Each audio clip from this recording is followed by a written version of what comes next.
During breakfast, my 6-year-old grandson looked up from his cereal. "Daddy does something weird to your car after you leave." The words hung in the air. I kept my voice calm. "What do you mean, sweetheart?" Then he said 4 words that saved my life. "He touches the brakes. Where are you watching from today?" Drop your location in the comments below and hit that like and subscribe button. Now, let me take you back to how I got to this moment, sitting in my daughter-in-law Sarah's pristine kitchen, coffee growing cold in my hands while my world crumbled around me. 3 months earlier, I thought I had the perfect life. Donna Jenkins, 58, living in suburban Milwaukee, with my husband Brad, of 22 years. We had our routines, our comfortable existence, our Sunday dinners with my son Tyler and his wife Sarah and little Kyle. I taught 3rd grade for 30 years before retiring last spring. Brad worked construction management. Steady income, good benefits. We weren't rich, but we were comfortable. Tyler was my son from my first marriage. I'd been a young single mother when Brad came into our lives. Brad had raised Tyler from age 8, been more of a father to him than his biological dad ever was. Tyler called him Dad. Kyle called him Grandpa Brad, and for 22 years we'd been a real family. Brad had been acting strange lately, though. More attentive than usual, almost overly solicitous about my driving. "Maybe I should follow you to the grocery store," he'd say. "These winter roads can be tricky." He'd started insisting on walking me to my car each morning when I went to volunteer at the literacy center. Sweet, I thought. Protective husband behavior. How naive I was. That Tuesday morning, Kyle's innocent observation hit me like a sledgehammer. Children see everything, don't they? They notice details adults miss because their minds aren't cluttered with the assumption that people they love would never hurt them. "What kind of touching, Kyle?" I asked, keeping my voice light while my heart hammered against my ribs. "He crawls under there and does stuff with tools. Real quiet like. Then he wipes his hands and comes back inside." Sarah was loading the dishwasher, not really listening. She worked as a dental hygienist and had early appointments. Tyler had already left for his job at the power company. Just me, Kyle, and the weight of his words. "Does Daddy do this a lot?" I asked. Kyle nodded solemnly. "Every time you visit. After you drive away, he goes out there with his flashlight thing." My blood turned to ice water. Brad had been alone with my car multiple times recently. Last week when I'd visited for Tyler's birthday. The weekend before when I'd babysat Kyle overnight. All those times Brad had walked me out, hugged me goodbye, watched me drive away with what I'd interpreted as loving concern. I managed to finish breakfast without alerting Sarah to my internal panic. When it was time to leave, I kissed Kyle goodbye, my hands shaking slightly as I gathered my purse and jacket. "Drive safely, Donna," Sarah called from the kitchen, same as always. "I always do," I replied, but the words felt different now. In the driveway, I stood beside my Honda Civic, key in hand, afraid to get inside. What if Kyle was right? What if Brad had done something to my brakes? The drive home was 15 minutes of winding suburban roads with several steep hills. That's when I realized something that made my knees weak. Brad had a $2 million life insurance policy on me. I called my mechanic from Sarah's driveway, hands trembling as I dialed Ray Patterson's number. Ray had been maintaining my car for 8 years. If anyone would tell me the truth, it would be him. "Ray, it's Donna Jenkins. I need you to look at my car immediately. Something might be wrong with the brakes." "What kind of wrong, Mrs. Jenkins?" "You hearing squealing? Pedal feels soft? I think someone might have tampered with them." Silence. Then, "Mrs. Jenkins, that's a serious accusation. You sure about this?" "I'm not sure about anything anymore. Can you meet me somewhere? I'm afraid to drive." Ray agreed to come to Sarah's house. I called her from the driveway and made an excuse about car trouble. She rushed out, genuinely concerned, helping me figure out what to do. Sweet Sarah, who had no idea that her father-in-law might be trying to murder her mother-in-law. When Ray arrived in his tow truck 30 minutes later, he went straight to work. I watched him slide under my car with his flashlight, Sarah making nervous small talk beside me while Kyle pressed his nose against the living room window. Ray emerged after 10 minutes, his face grim. "Mrs. Jenkins, we need to talk privately." Sarah excused herself to get ready for work, taking Kyle inside. Ray wiped his hands on his coveralls, avoiding my eyes. "Well?" I asked, though I already knew the answer from his expression. Someone's been at your brake lines, ma'am. Recent work, too. Not professional work. Whoever did this wanted it to look like regular wear and tear, but they made it sloppy enough that complete failure was guaranteed within a few more miles. The world tilted sideways. How many more miles? Hard to say exactly. Could have been today, could have been tomorrow, but soon, real soon. I thought about the route home from Sarah's house, the steep hill on Maple Street, where I always had to brake hard for the stop sign, the busy intersection at the bottom where morning traffic moved fast. Ray, I need documentation, photos, whatever you can give me, and I need you to fix this quietly. Mrs. Jenkins, this is attempted murder. You need to call the police. Not yet. I need to understand what I'm dealing with first. Ray spent another hour documenting everything, taking photos from multiple angles, making notes about the specific type of damage. This wasn't random vandalism, he confirmed. This was targeted, deliberate work done by someone who knows enough about cars to make it look accidental. Brad had worked construction for 25 years, but before that he'd served 6 years in the Army as a combat engineer. He knew explosives, mechanics, and had what he called practical problem-solving skills from his military training. He'd rebuilt car engines as a hobby since his 20s, said it reminded him of the equipment maintenance he'd done overseas. After Ray towed my car to his shop, Sarah drove me home. I sat in the passenger seat of her SUV, making conversation while my mind raced. How long had Brad been planning this? The insurance policy was purchased 18 months ago. He'd insisted on it after his friend Jim died unexpectedly, leaving his wife in financial trouble. Just want to make sure you're taken care of if something happens to me, he'd said. But it wasn't a policy on his life. It was a policy on mine. At home, Brad was in the garage working on his workbench. He looked up when I walked in, smiling that familiar smile I'd loved for 22 years. How's the car running, honey? Any problems on the drive home? Fine, I lied smoothly. Ray's going to do some routine maintenance tomorrow, though. Thought I'd catch any issues before they become expensive. Something flickered across Brad's face. Too fast for most people to catch, but I was looking for it now. That's smart, he said. Can't be too careful with car maintenance. No, I thought. You certainly can't. That evening, I cooked dinner like always. We watched television like always. We went to bed like always. But I lay awake until 3 a.m., listening to Brad's breathing, wondering how many other ways he'd considered killing me. When his breathing finally deepened into sleep, I slipped out of bed and went to his office. Time to see what other surprises my loving husband had been hiding. Brad's home office was off limits to me, had been for years. Just work stuff, boring financial paperwork, he'd always said when I'd offered to help organize it. You don't need to worry your pretty head about any of it. Your pretty head. The phrase made my skin crawl now. I'd never questioned his privacy before. Trusting wives don't snoop through their husbands' files. But wives whose husbands sabotage their breaks aren't exactly living in normal marriages, are they? His filing cabinet was locked, but I knew Brad. He wasn't creative with hiding spots. I found the key in his desk drawer, taped under the pencil tray. Same place he'd hidden Christmas presents for 20 years. The insurance policy was in the first folder I opened. $2 million. Exactly as I'd remembered. But there were other papers with it.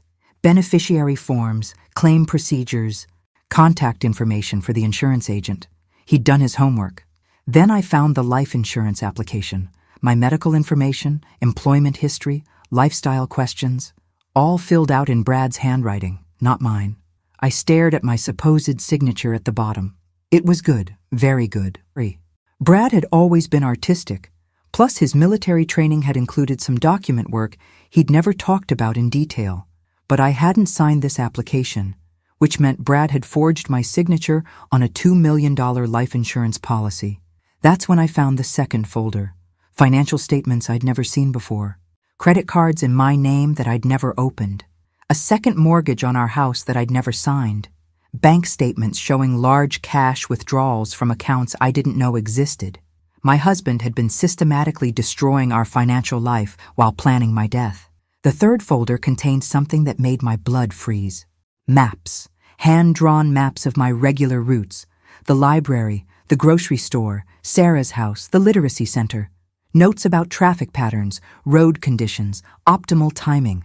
He'd been studying my movements for months.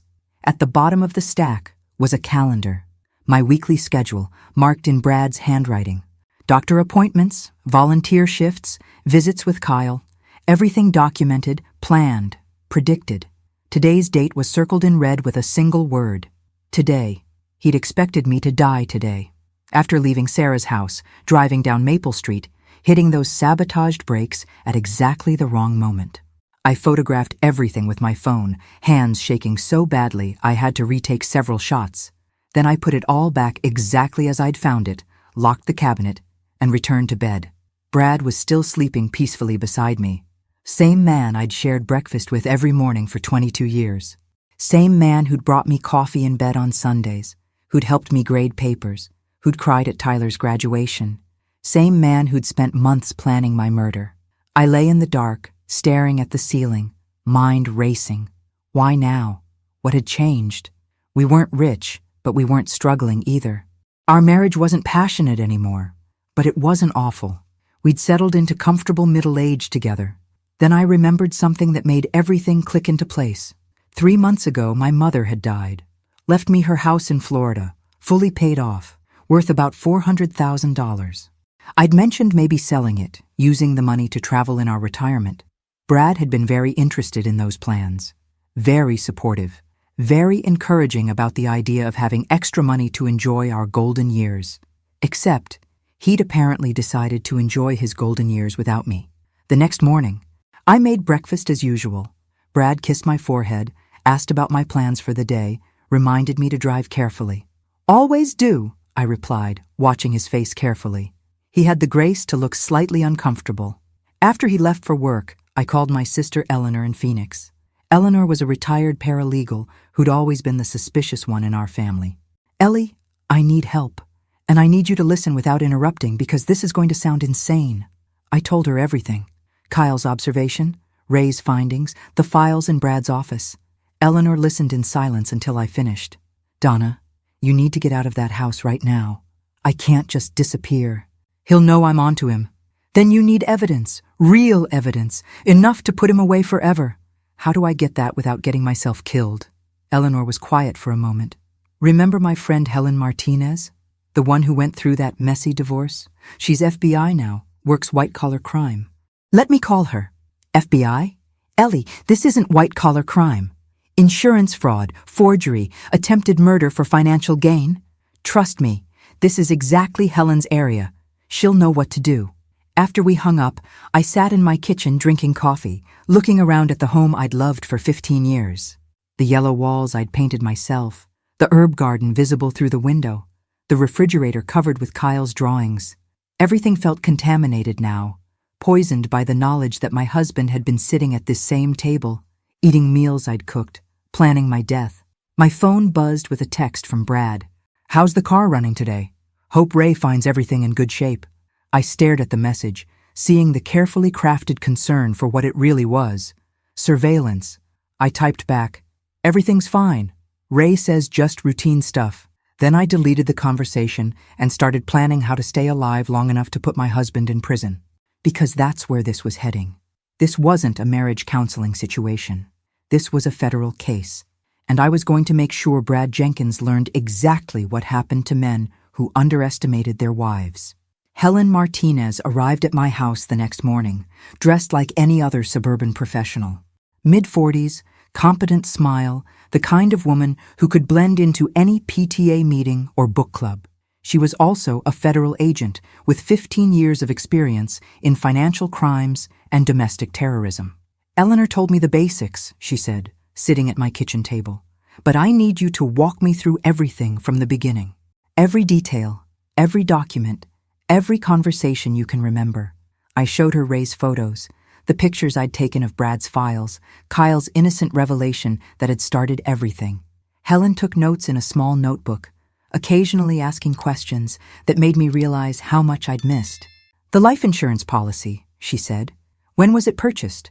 18 months ago, right after his friend Jim died.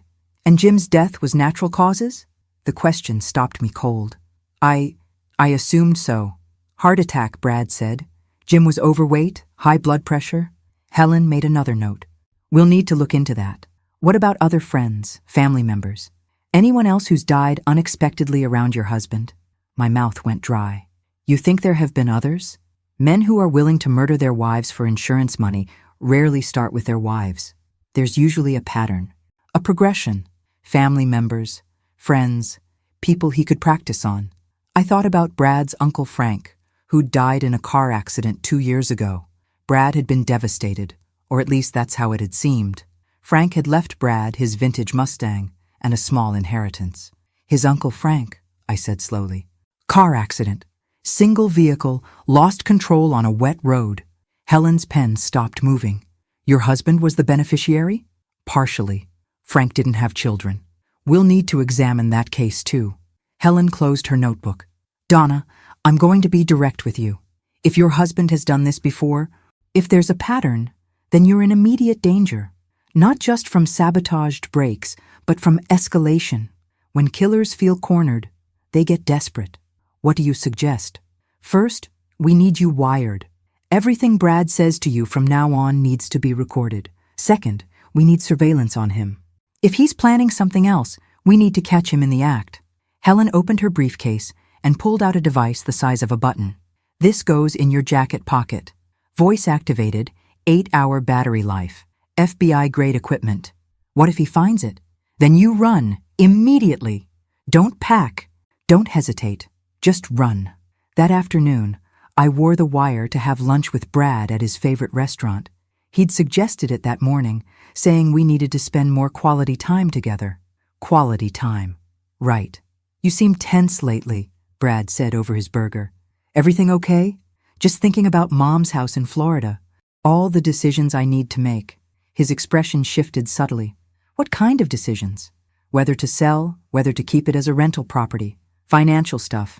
I might need to talk to a lawyer about the tax implications. I could help with that, he said quickly. No need to involve lawyers for simple estate planning. I forced a smile. That's sweet, but this is pretty complex. Mom had some interesting investments I'm just learning about. Brad's fork paused halfway to his mouth. What kind of investments? CDs, some stocks, a trust fund I didn't know existed. Apparently I inherited more than just the house. This was a complete lie. Mom had died with barely enough money to cover her funeral expenses. But I wanted to see how Brad would react to the possibility of more money. He tried to look pleased, but I saw the calculation in his eyes. The adjustment of plans.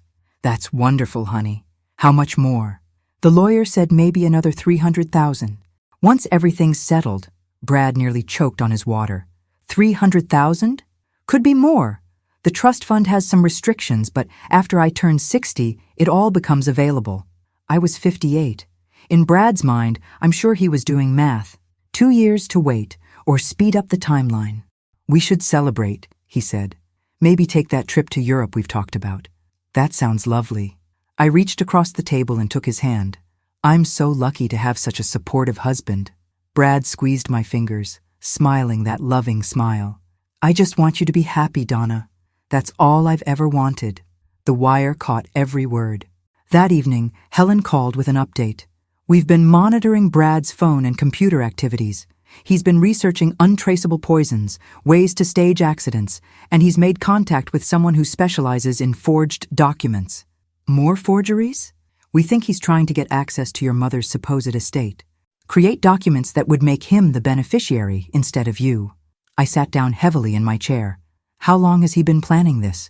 Based on the digital evidence, at least 2 years, maybe longer.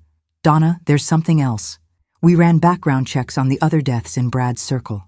His Uncle Frank, his friend Jim, and his former business partner Gary 3 years ago. Gary died of cancer. Gary died of poisoning that presented as cancer. The symptoms are nearly identical if you use the right combination of chemicals. Your husband's military background included chemical warfare training. He'd know exactly what compounds to use. My stomach turned over. How many people has he killed? We're not sure yet, but we think you were never meant to be his first victim. You were meant to be his biggest payday. After Helen left, I sat in my kitchen staring at the herb garden where Brad grew tomatoes every summer. He'd always been so proud of those tomatoes. So knowledgeable about soil composition and fertilizers. Fertilizers that could be turned into poisons if you knew what you were doing. Which, apparently, he did. I called Eleanor. Ellie, I need to ask you something, and I need you to think carefully before you answer. What is it? That summer 3 years ago when you visited us. You got sick, remember? Food poisoning, we thought. Silence. Then, Donna, what are you saying? You were sick for weeks after you went home. Lost 15 pounds. Your doctor couldn't figure out what was wrong. You think Brad poisoned me? I think Brad has been practicing. Eleanor's voice was shaky when she spoke again. Oh my God, if you hadn't figured this out. I know, but I did figure it out. And now I'm going to make sure he pays for all of it. Because Helen was right about one thing. When cornered killers got desperate, but they also got sloppy. And I was betting that Brad Jenkins was about to make the mistake that would put him away forever. The opportunity came sooner than I expected. Brad announced over breakfast that he wanted to take me on a romantic weekend getaway to the Wisconsin Dells. Just the two of us, he said, buttering his toast with elaborate casualness. We could stay at that bed and breakfast you liked, the one with the fireplace in every room. That sounds wonderful, I replied, while every instinct screamed danger. When were you thinking? This weekend. I already made reservations. Of course he had. Remote location, isolated rooms, probably cash transactions that wouldn't leave much of a paper trail. I'd bet my life insurance policy that Brad had researched the perfect spot for a tragic accident. I called Helen the moment Brad left for work. He wants to take me away for the weekend, I told her. Isolated bed and breakfast, 3 hours from home. Perfect, Helen said, and my stomach dropped. Perfect? Helen, he's going to try to kill me. Yes, he is. And we're going to be ready for him. Donna, this is our chance to catch him in the act with overwhelming evidence. If we arrest him now, a good lawyer might get the charges reduced. But if we catch him attempting murder, with me as the intended victim, you won't be alone. We'll have agents positioned around the property. You'll be wearing multiple recording devices. The moment Brad makes a move, we'll be there. What if you're not fast enough? Helen's voice was steady, professional. Then I'll spend the rest of my career making sure Brad Jenkins never sees daylight again. Not exactly the reassurance I was hoping for, but it would have to do. That afternoon, I drove to Ray's garage to pick up my car. He'd installed a tracking device and what he called a few other modifications that Helen had requested. What kind of modifications? I asked. Ray smiled grimly. Let's just say if someone tries to mess with your brakes again, they're in for a surprise. I don't understand. Mrs. Jenkins, my brother works for the FBI. I've made a few cars for undercover work. Your Honda isn't quite as helpless as it looks anymore. Friday afternoon, Brad loaded our weekend bags into his truck. Leave your car here, he said. Save gas, and I like driving us places. Of course he wanted to control the transportation. Can't stage a convincing car accident if the intended victim might be able to escape. That's sweet, I said, climbing into the passenger seat.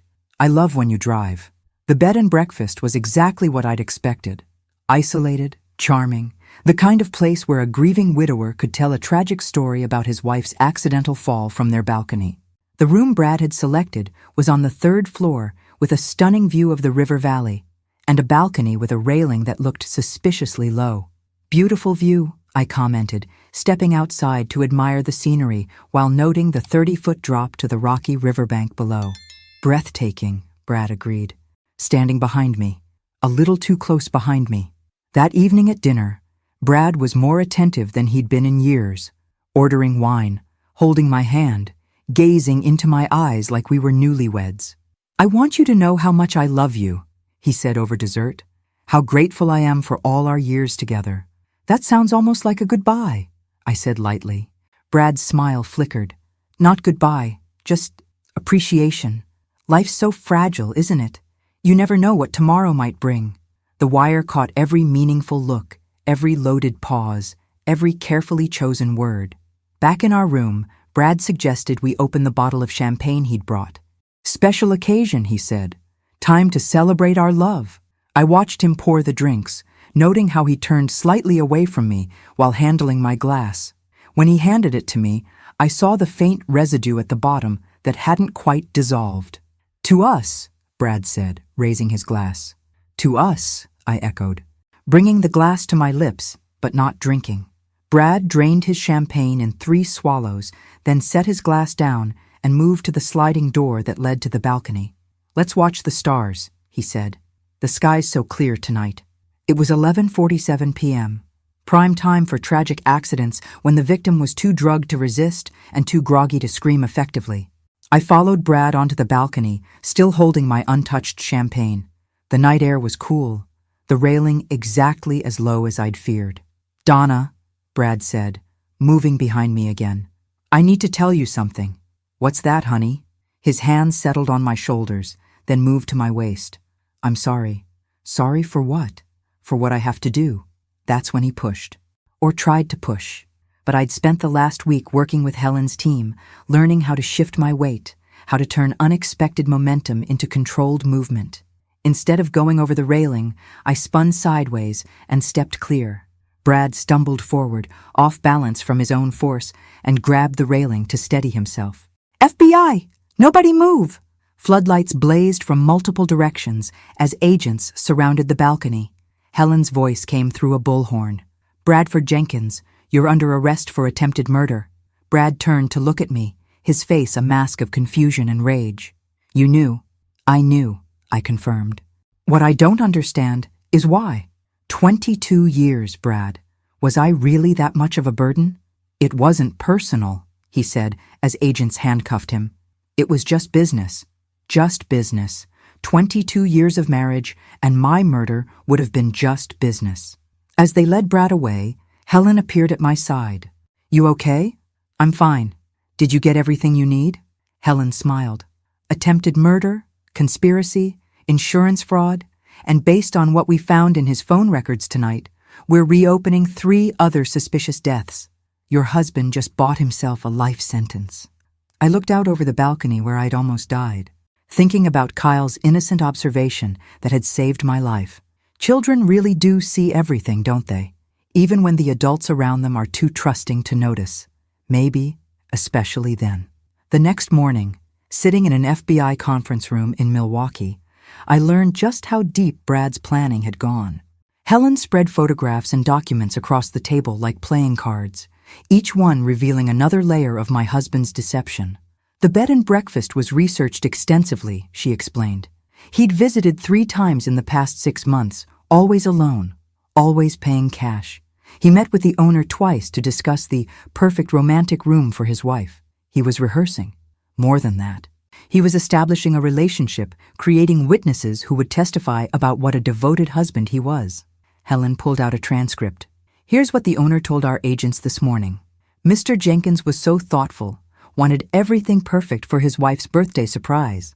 He specifically asked about the room with the balcony, said she loved scenic views. My birthday wasn't until December. It was currently September. What about the other deaths? Uncle Frank and the others?" Helen's expression grew grim. "Frank Jenkins died in a car accident, but the mechanic who examined the wreckage found evidence of brake line tampering. Similar to what happened to your car, but more sophisticated. Your husband was learning, improving his technique. And Jim? James Morrison died of apparent heart failure, but we're exhuming the body for toxicology tests. Gary Patterson, the business partner, died of what appeared to be cancer, but his symptoms match certain rare poisoning patterns. Brad's military chemical training explains how he knew exactly which compounds to use."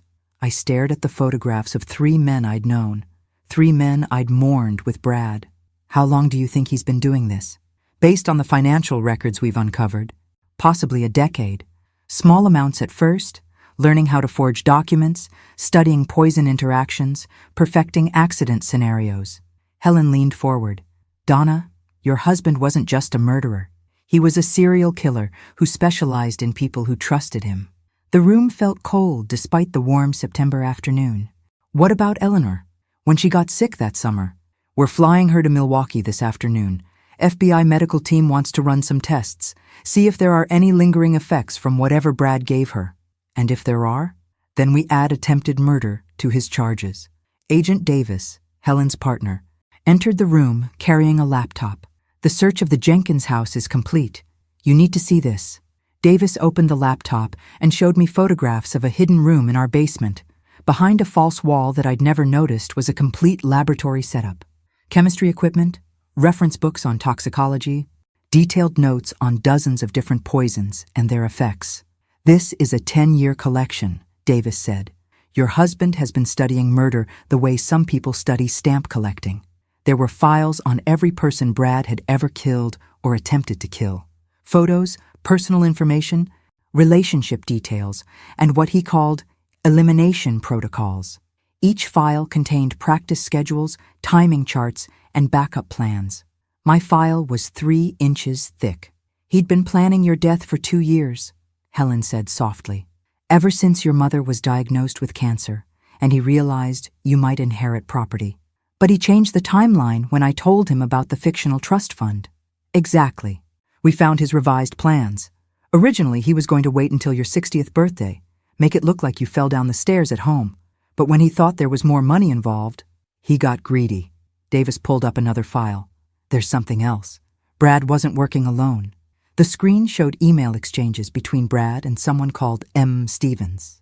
Detailed discussions about document forgery, poison procurement, and what looked like a fee structure for professional services. Who's M. Stevens? Martha Stevens, professional forger with clients across 3 states. She's been selling Brad fake death certificates, modified medical records, altered insurance policies. We arrested her 2 hours ago. I thought about all the papers I'd found in Brad's office, all those perfect signatures that I'd assumed he'd forged himself. How many people were involved in planning my murder? At least 4 that we know of so far, Helen said. Brad. Martha, a chemist named Robert Cruz who was supplying untraceable poisons, and someone we're still identifying who was providing surveillance equipment. Surveillance equipment? Davis showed me more photos from the basement laboratory. Tiny cameras, listening devices, GPS trackers. Brad has been monitoring your movements for over a year. He knew everywhere you went, everyone you talked to, every routine you followed. That explained so much. How Brad always seemed to know when I'd be home from the grocery store. Why he'd started texting me during my volunteer shifts at the literacy center. Why he'd been so interested in my weekly coffee dates with my friend Margaret. Was Margaret in danger? We don't think so. But we're warning everyone in your social circle to be careful until we've rounded up all of Brad's associates. The meeting lasted another 3 hours. Forms to sign, statements to give, protection protocols to discuss. The FBI was taking Brad's operation seriously, treating it as an organized criminal enterprise rather than simple domestic violence. When can I go home? I asked. Helen and Davis exchanged glances. Donna, we don't recommend that. Brad's associates don't know he's been arrested yet. If they think you're a threat to their operation, you think they might come after me? We think they might try to clean up loose ends. Yes? So I was moved to a safe house in Madison, a comfortable suburban ranch with FBI agents posing as neighbors. My sister Eleanor arrived that evening, pale and shaken after her medical evaluation. They found traces, she said without preamble.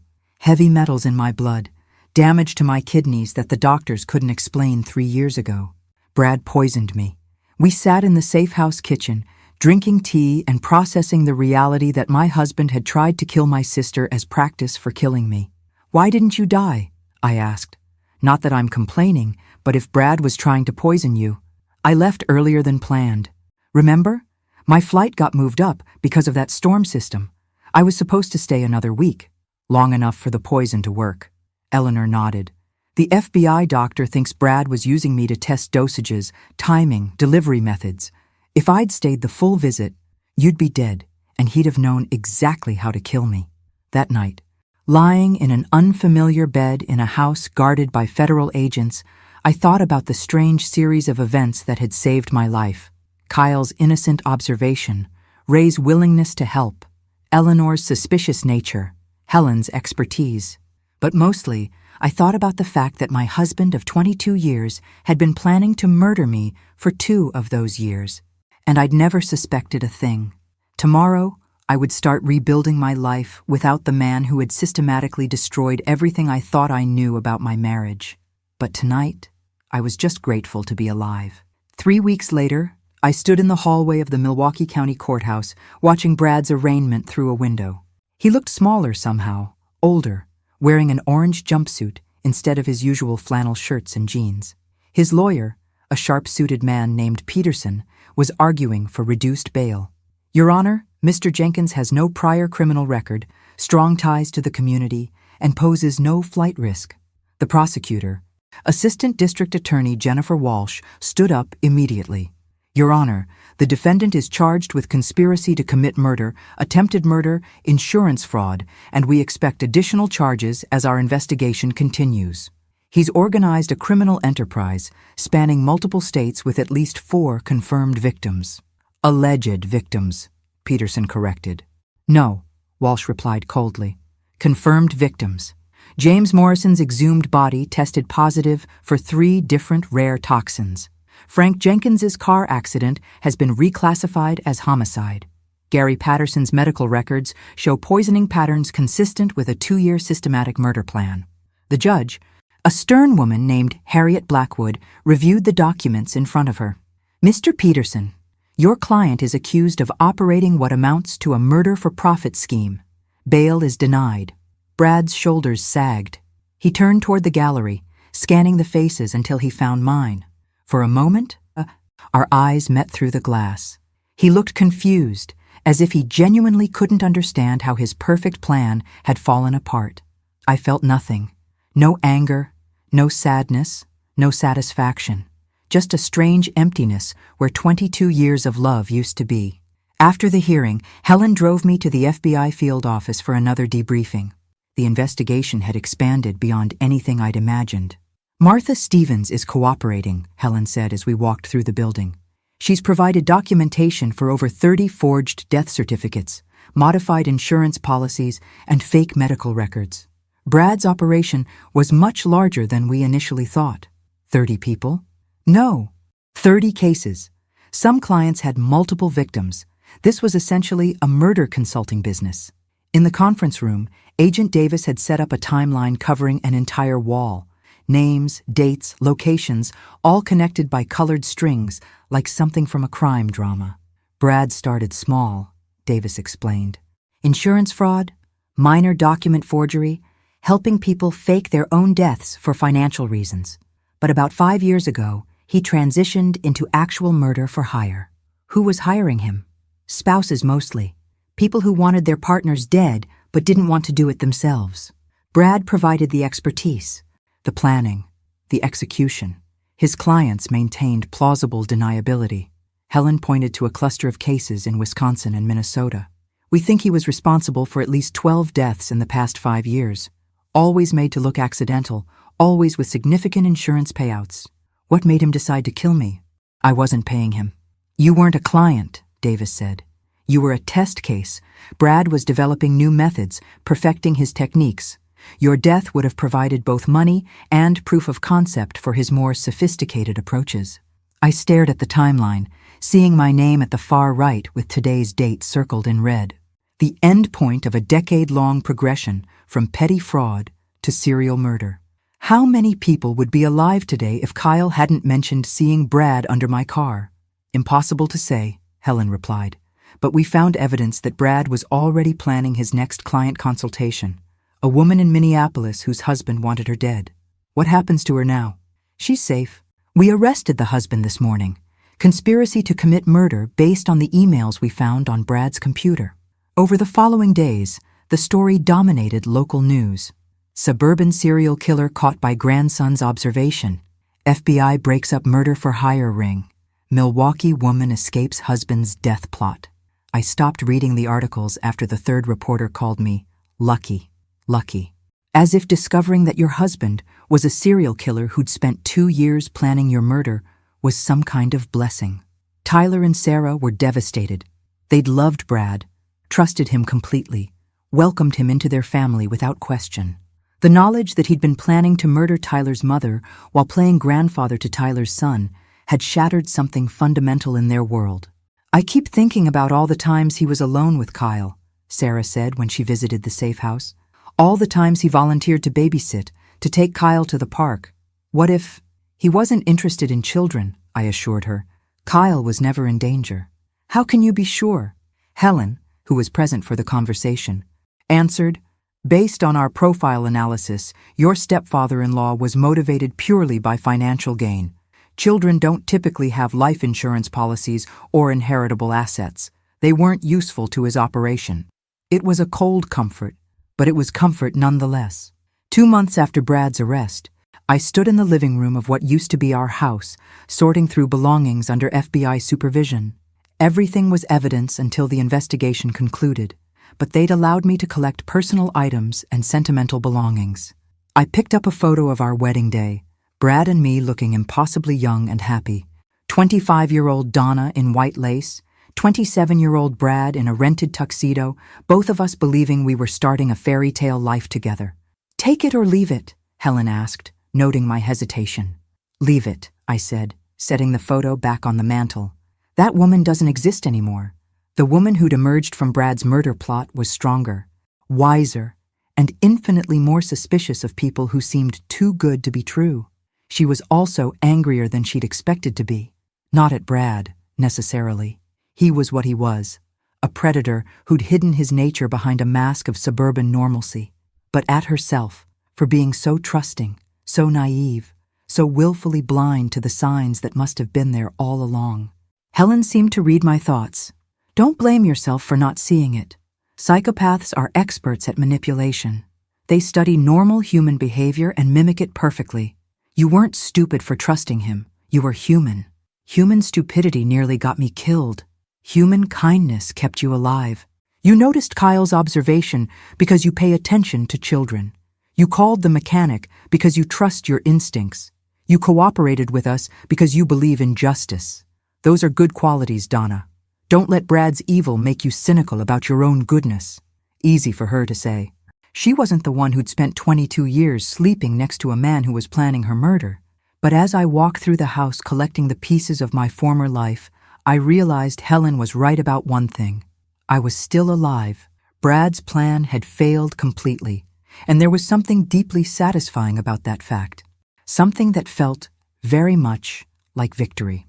The trial began on a cold February morning, 4 months after my would-be murder at the Wisconsin Dells. I sat in the front row of the gallery, wearing the navy blue suit I'd bought specifically for this day. Brad entered the courtroom in shackles, his hair grayer than I remembered, his face thinner. He looked like what he was, a man whose carefully constructed world had collapsed around him.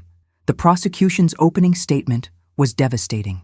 Assistant District Attorney Walsh laid out the entire conspiracy with clinical precision, using charts, timelines, and photographs to illustrate the scope of Brad's criminal enterprise. "Ladies and gentlemen of the jury," Walsh said, "this is not a crime of passion. This is not a momentary lapse in judgment. This is the story of a man who spent over a decade building a business around murder, who turned killing into a systematic, profitable enterprise." She showed photographs of Brad's victims. Frank Jenkins smiling at a family barbecue, James Morrison at his daughter's wedding, Gary Patterson holding a newborn grandchild. Each photo was followed by crime scene images, autopsy reports, evidence of how Brad had ended their lives. "And then," Walsh continued, "there's Donna Jenkins, the defendant's wife of 22 years, who survived only because of an innocent observation from her 6-year-old grandson." The defense attorney, Peterson, tried a different approach. His opening statement painted Brad as a man driven to desperation by financial pressure, a loving husband who'd made terrible choices but wasn't the mastermind of an organized criminal enterprise. "My client is guilty of poor judgment," Peterson said, "guilty of fraud, guilty of deception. But the prosecution wants you to believe he's some kind of criminal genius, a calculated killer who orchestrated elaborate murder plots. The truth is much simpler. Bradford Jenkins is a weak man who got in over his head with dangerous people. It was a reasonable strategy, but it fell apart during the first day of testimony. Martha Stevens, the document forger, testified about her business relationship with Brad. "He was very professional," she said from the witness stand. "Always paid on time, always provided clear specifications for what he needed. Death certificates, insurance modifications, identity documents. He knew exactly what he wanted and how to use it." "How many documents did you create for Mr. Jenkins over the past 5 years?" Walsh asked. 47 different items. Death certificates for 6 different people, modified insurance policies for 8 clients, fake medical records for 12 individuals. "And Mr. Jenkins paid you how much for these services?" $240,000 over 5 years. The jury absorbed this information silently. Peterson tried to minimize the damage during cross-examination, suggesting that Martha was the real criminal mastermind and Brad was simply one of her customers. But Martha wasn't having it. "Mr. Jenkins provided the planning," she said firmly. "I just provided the paperwork. He would tell me exactly what documents he needed, when he needed them, and how they fit into his timeline. This was his operation." The second day brought Ray Patterson, my mechanic, who testified about the brake line sabotage on my car.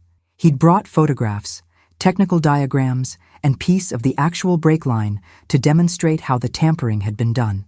"This wasn't random vandalism," Ray explained to the jury. "This was surgical work, designed to create brake failure at a specific time under specific conditions. Whoever did this knew exactly what they were doing."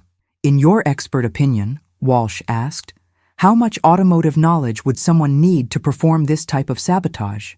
20 years minimum. You'd need to understand hydraulic systems, metal fatigue patterns, and timing mechanisms. This was the work of someone with serious mechanical expertise. Peterson's cross-examination focused on the possibility that someone else had sabotaged my car, but Ray shot that down immediately. "Mrs. Jenkins' car was in her garage every night," Ray said. "The only person with consistent access was her husband." Day 3 was Kyle's testimony, conducted in the judge's chambers with only essential personnel present. I watched through a video link as my 6-year-old grandson, looking impossibly small in the big leather chair, answered questions about what he'd seen. "Can you tell us what Grandpa Brad did after Grandma Donna drove away?" the prosecutor asked gently. "He went to the garage and got his tools," Kyle said matter-of-factly. "Then he crawled under Grandma's car and did stuff to it." "What kind of stuff?" "Touching things with his screwdriver, making little noises like fixing things, but quiet." "Did Grandpa Brad know you were watching?" Kyle shook his head solemnly. "I was supposed to be napping, but I was looking out the window instead."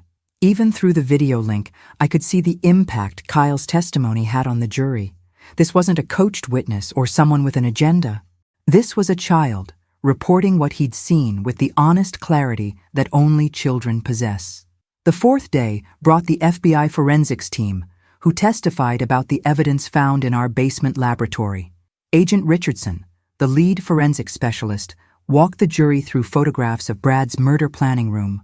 "This represents approximately 10 years of systematic research," Richardson testified. "We found detailed files on 37 different individuals, comprehensive notes on various poison interactions, timing charts for staging different types of accidents, and what appeared to be practice schedules for perfecting different murder techniques." "Practice schedules?" Walsh asked. "The defendant kept detailed records of his practice sessions, when he tested different poisons on laboratory animals, when he practiced document forgery, when he rehearsed breaking into vehicles to plant tracking devices. This was methodical preparation for criminal activity." Peterson's cross-examination was increasingly desperate. "Agent Richardson, isn't it possible that my client was writing crime fiction? That these weren't actual murder plans, but creative writing exercises?" Richardson looked at Peterson with barely concealed contempt. "Mr. Peterson, your client's creative writing resulted in 6 confirmed deaths and 1 attempted murder. If this was fiction, it was remarkably deadly fiction." On the 5th day, I testified. Walsh had prepared me extensively for this moment, but sitting in the witness box, looking out at the jury, I felt the weight of everything that had brought me to this point. "Mrs. Jenkins," Walsh began, "how long were you married to the defendant?" 22 years. "During that time, did you ever suspect that your husband was involved in criminal activity?" "No. Brad was... he seemed like the most normal man in the world. Reliable, predictable, boring even. He went to work, came home, watched television, worked in his garden. If someone had told me a year ago that my husband was a serial killer, I would have laughed at them. What changed?" I looked across the courtroom at Brad, who was staring at his hands. My grandson Kyle noticed something I'd been too trusting to see. Children notice everything, don't they? They don't make the same assumptions adults do about the people they're supposed to be able to trust. Walsh walked me through the timeline of discovery, from Kyle's observation to Ray's findings to the FBI investigation.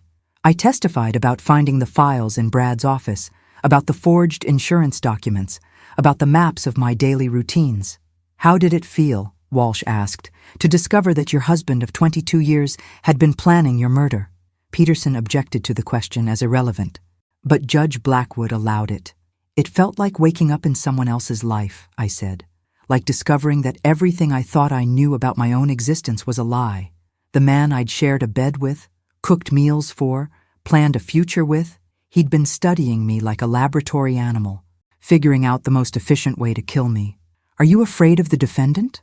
No, I said, and realized I meant it. I'm not afraid of Brad anymore. He's a pathetic man who thought he was clever enough to get away with murder. He was wrong.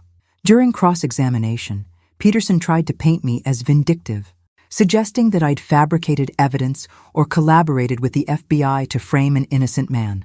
Mrs. Jenkins, isn't it true that you and your husband were having marital problems? That you wanted out of the marriage and saw this as an opportunity to destroy him? Mr. Peterson, I said calmly, if I wanted to destroy my husband, I wouldn't have needed to make anything up. His own actions were quite sufficient. But you were angry about the insurance policy, weren't you? Angry that your husband had taken out a policy on your life without telling you? I was angry about a lot of things. I was angry that my husband forged my signature on legal documents. I was angry that he'd been poisoning my sister. I was angry that he'd murdered his uncle and his best friend. But mostly, I was angry that he'd turned our entire marriage into an elaborate murder plot. Peterson pressed harder. Mrs. Jenkins, isn't it possible that you misinterpreted innocent activities? That your husband's interest in your daily routines was simple concern for your safety? I looked at him for a long moment, then turned to address the jury directly. Ladies and gentlemen, I know how this sounds. I know it's hard to believe that someone could live with a serial killer for 22 years and not know it. But that's exactly what predators count on. Our inability to believe that evil can wear such a normal face. My husband didn't fail because I was particularly smart or observant. He failed because a 6-year-old boy happened to be looking out a window at the wrong time. The trial lasted 2 weeks. The jury deliberated for 6 hours. Guilty on all counts.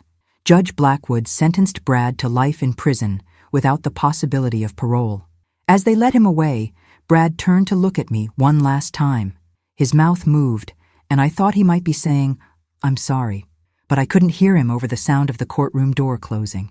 6 months after Brad's sentencing, I stood in the kitchen of my new apartment, making coffee for one and reading the morning newspaper. The front page carried a story about Martha Stevens receiving 15 years for her role in the murder conspiracy, but I barely glanced at it. I was more interested in the real estate section. The insurance money from the policies Brad had taken out on the victims had been seized as proceeds of criminal activity, but my mother's house in Florida remained untouched. I'd finally decided to sell our Milwaukee home. Too many memories, too much contaminated history, and move somewhere warmer. Somewhere without associations to my old life. St. Petersburg looked promising.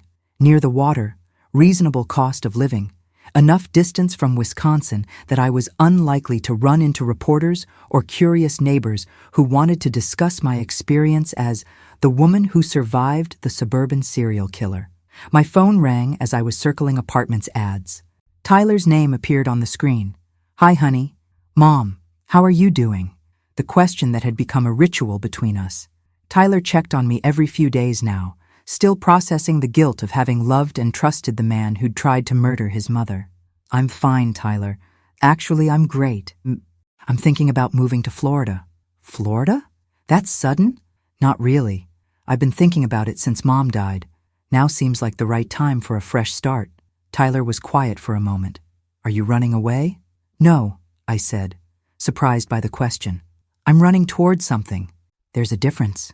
"What are you running toward?" I thought about that. What was I looking for in Florida, besides distance from the past? Freedom, I think. The freedom to be whoever I want to be, instead of who everyone thinks I should be. "What do you mean?" "Tyler, for the past year, I've been the woman who survived, the victim who got lucky, the wife who was too naive to see what was right in front of her. I'm tired of being defined by what Brad did to me." "You're not a victim, Mom." "No, I'm not. I'm a woman who figured out she was in danger and did something about it. I'm a woman who helped the FBI take down a serial killer. I'm a woman who survived 22 years with a psychopath and came out stronger. Tyler laughed. The first genuine laugh I'd heard from him in months. When you put it that way, you sound pretty formidable. I am pretty formidable. It just took me 58 years to figure that out. After we hung up, I continued reading the real estate ads. But my mind wandered to something Helen Martinez had mentioned during our last meeting. Have you ever thought about writing a book? She'd asked. Your story could help other women recognize the warning signs, understand their legal rights. At the time, I'd dismissed the idea. Who would want to read about my experience? What could I possibly say that would be helpful to anyone else? But sitting in my apartment, thinking about moving to Florida, starting over, creating a new life from scratch, I realized Helen might be right. Not about writing a book, necessarily, but about helping other women. I thought about all the wives and daughters and mothers who might be living with their own versions of Brad. Men who seemed loving and normal on the surface, but were planning something terrible underneath. Women who, like me, were too trusting to see the signs until it was almost too late. I pulled out my laptop and started writing. During breakfast, my 6-year-old grandson looked up from his cereal and said something that saved my life. 3 hours later, I had 5 pages. A week later, I had 20. A month later, I had the outline for something that might actually become a book. But more importantly, I had a purpose. The doorbell rang on a Tuesday afternoon in November. I opened it to find a young woman in her 30s, nervously twisting her wedding ring. Are you Donna Jenkins? The woman who... She trailed off, unable to finish the sentence. The woman whose husband tried to kill her? Yes, that's me. How can I help you? My name is Lisa Chen. I read about your case in the newspaper. I think my husband might be planning something similar. I invited Lisa in, made her coffee, and listened to her story. Small things, she said. Her husband's sudden interest in her daily routine. Questions about her life insurance policy. Strange comments about how much easier his life would be if she weren't around to worry about.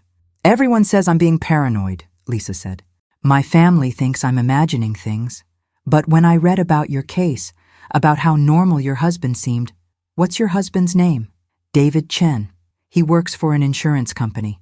I felt a chill run down my spine. Lisa, has your husband ever asked you to sign papers without reading them? Has he ever made comments about your will or your beneficiaries? Lisa's face went pale. How did you know? I reached for my phone and called Helen Martinez. Helen, it's Donna. I'm sitting here with a woman named Lisa Chen, whose husband works in insurance and has been asking suspicious questions about her life insurance policy. Helen was at my apartment within an hour. 2 days later, David Chen was under FBI surveillance. A week after that, he was arrested for conspiracy to commit murder and insurance fraud. Lisa had been 3 days away from an accidental fall down the stairs that would have killed her and netted David $500,000 in life insurance money. The case made national news. Serial killer's victim helps save another woman. FBI breaks up second murder plot with help from survivor. This time, I agreed to do interviews. What made you recognize the signs in Lisa's case? The reporter asked. Experience, I said. Once you've lived with a predator, once you understand how they operate, you develop instincts for recognizing the patterns. Do you think there are others out there? Other women in similar situations? I know there are. The FBI estimates that insurance-related domestic murder attempts are vastly underreported. Most of them succeed because the victims don't realize they're in danger until it's too late. What advice would you give to women who might be in similar situations? I looked directly into the camera. Trust your instincts. If something feels wrong, it probably is wrong. Don't dismiss your concerns because the person threatening you is someone you love. Love doesn't mean being naive about danger. And if they're not sure, then call someone. Call the police, call the FBI, call me if you have to. Don't try to handle it alone. The interview aired on a Thursday. By Friday, I'd received over 200 emails from women describing suspicious behavior from their husbands or boyfriends. Helen and I spent the weekend going through them, identifying the cases that warranted immediate investigation. 7 women were moved to safe houses. 4 men were arrested. 2 ongoing murder plots were stopped before they could be executed. That's when I realized what I was going to do with the rest of my life. I wasn't moving to Florida to hide from my past. I was moving to Florida to build something new on the foundation of my experience. A consulting business, maybe. A nonprofit organization. Something that helped women recognize when they were in danger and gave them the tools to protect themselves. I thought about Kyle, whose innocent observation had started everything. Children see what adults miss because they don't have preconceived notions about how people should behave. Maybe that was the key. Teaching women to see their relationships with the clarity of children, without the filters of love and trust that could blind them to danger. I called the real estate agent in St. Petersburg and made an offer on a small office building near the beach. Time to start saving lives instead of just surviving them. 1 year later, I stood in the sunny conference room of the Donna Jenkins Foundation for Domestic Safety, watching Lisa Chen address a group of 20 women whose husbands had been arrested for various murder plots. 6 months ago, I thought I was going crazy, Lisa said from the front of the room. My husband was so loving, so concerned about my well-being. When I started noticing strange things, the questions about my insurance, the sudden interest in my daily schedule, I convinced myself I was being paranoid. The women in the audience nodded knowingly. They'd all been through similar experiences. All struggled with the cognitive dissonance of loving someone who was planning to kill them. But Donna taught me that paranoia and survival instincts are sometimes the same thing, Lisa continued. Learning to trust what I was seeing instead of what I wanted to believe saved my life. After the meeting, I walked out onto the deck of our St. Petersburg office building, looking out over Tampa Bay while processing the day's conversations. The foundation had grown beyond anything I'd imagined when I first moved to Florida. We now employed 12 full-time staff members, former FBI agents, social workers, legal advocates, and financial counselors. Our hotline received over 100 calls per week. We'd helped law enforcement agencies in 15 states identify and prosecute domestic murder plots. The work was exactly as rewarding and exactly as heartbreaking as I'd expected. My phone rang. Tyler's name on the screen, as it was every Tuesday and Friday for our weekly check-ins. Hi, honey. How's my favorite grandson? Kyle's great. Actually, that's why I'm calling. He has something he wants to tell you. Kyle's voice came through the phone, excited and proud. Grandma Donna, I told my teacher about how I saved your life, and she wants me to talk to the whole class about paying attention to things that seem wrong. That sounds wonderful. Sweetheart, what are you going to tell them? That grown-ups sometimes don't see things because they think they already know what's happening. But kids notice everything because we don't know what's normal yet. Out of the mouths of babes. Kyle had inadvertently summarized the core philosophy of everything we were trying to teach at the foundation. Kyle, I said, you're absolutely right. Sometimes not knowing what's normal is exactly what makes you smart enough to see danger. After Tyler and Kyle hung up, I remained on the deck, watching fishing boats return to harbor as the sun set over the bay. My life in Florida was everything I'd hoped it would be. Meaningful work, warm weather, independence, and the satisfaction of turning my worst experience into something that helped other women survive similar situations. But the best part wasn't the work or the weather. The best part was the woman I'd become. The old Donna Jenkins had been trusting to the point of naivety, accommodating to the point of self-destruction, loving to the point of blindness. She'd spent 22 years married to a serial killer and never suspected a thing. The new Donna Jenkins was harder to fool. She asked questions, demanded documentation, trusted her instincts over her emotions. She'd built a business around helping other women develop the same suspicious clarity that had saved her life. My assistant, Rebecca, stuck her head out onto the deck. Donna, there's a call on line 2. FBI agent Martinez wants to discuss a case in Michigan. Helen Martinez had become both a close friend and a frequent collaborator. The foundation worked with law enforcement agencies across the country, providing consultation on cases that might involve domestic murder plots. Put her through to my office, I said, gathering my things from the deck table. Helen, what's happening in Michigan? 3 suspicious deaths in the Grand Rapids area, all married women, all with significant life insurance policies, all with husbands who had access to automotive repair knowledge. Sound familiar? Very familiar. Are the husbands connected? That's what we're trying to figure out. The local police think they might be dealing with another Brad Jenkins situation, either a copycat killer or someone who learned from studying your case. What do you need from us? Your profile expertise. Can you review the case files and tell us if you see the same patterns you lived with? 2 hours later, I was reviewing photographs and police reports that made my skin crawl. 3 women, Jennifer Walsh, 42, Margaret Foster, 38, and Susan Brady, 45, had all died in car accidents involving brake failure. Their husbands, Kevin Walsh, David Foster, and Michael Brady, had all behaved exactly like Brad in the aftermath. Grief-stricken widowers who'd been devoted husbands, suddenly wealthy men who were already making plans for their insurance windfalls. But there were differences, too. These accidents had been more sophisticated than Brad's initial attempts, suggesting that someone had learned from his mistakes. I called Helen back. "These aren't coincidences," I told her. "Someone studied Brad's methods and improved on them. But I think there's something you missed." "What?" "Look at the timeline. Jennifer Walsh died 8 months ago. Margaret Foster died 6 months ago. Susan Brady died 4 months ago. That's an escalating pattern. Meaning? Meaning whoever's doing this is getting more confident, more efficient. The gaps between murders are shrinking. If the pattern holds, he's planning another murder soon. How soon? Based on the progression? 2 weeks? Maybe less." Helen was quiet for a moment. "Donna, we've identified 12 women in the Grand Rapids area whose husbands fit the profile. Similar financial situations, similar insurance policies, similar access to automotive equipment. Then you need to warn all 12, tonight. Already in progress. But we could use your help with the interviews. These women need to hear from someone who's been where they are. I'll be on a plane tomorrow morning."